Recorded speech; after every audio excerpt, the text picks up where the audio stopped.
Hi, church family. We're shifting gears for the next few weeks. We have a special guest. Please welcome Robin Crockett. Hi, Robin. Hi, how are you? I'm good. Welcome. So tell me a little bit about yourself.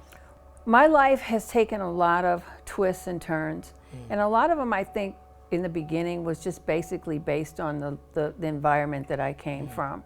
There wasn't a lot of boundaries. There weren't a lot of positive role models. I just kind of took myself on a path that I think led me in a place where I really was not sure of even who I was. Because I didn't know who I was, I made a lot of choices that I think, in hindsight, looking back now, that I would have never made. I was born here in North Minneapolis, and so, some of the people that we idolized were actually people who maybe didn't make the best choices either. And so I found myself on a path where I started selling drugs. And my children's father did as well, and so that just kind of became our family business.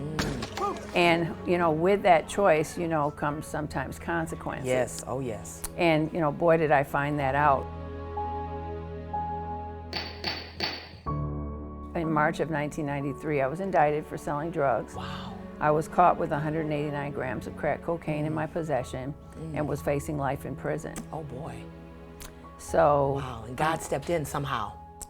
Yeah, he stepped in, but I really had a lot of steps I had to take myself to really get back on that good path. No kidding. And really with no idea of how to do that. Yes.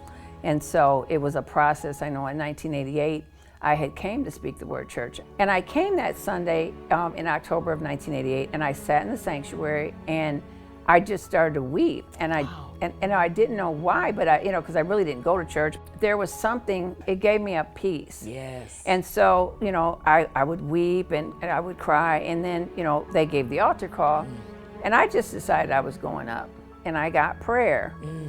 After that, I went home, and I was still smoking weed, and I was still drinking, and I was still doing all the things that we know now aren't good. Right. 5 years later, I was indicted on March 4th, 1993. I was indicted.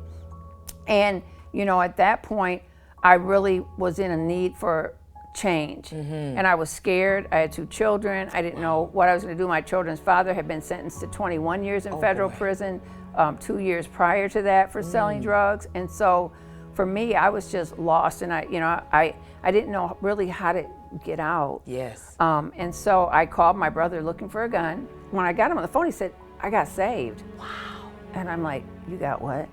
That's not part of the plan. Even though I wasn't ready or wasn't in a space where I was willing to be ready or to accept God, he continually worked on me. He found ways to get to you. I didn't know him yet as a risen Savior. It was a real struggle to receive that love. And I think I see how people, especially people who are in sin, my lifestyle was my sin. Yes.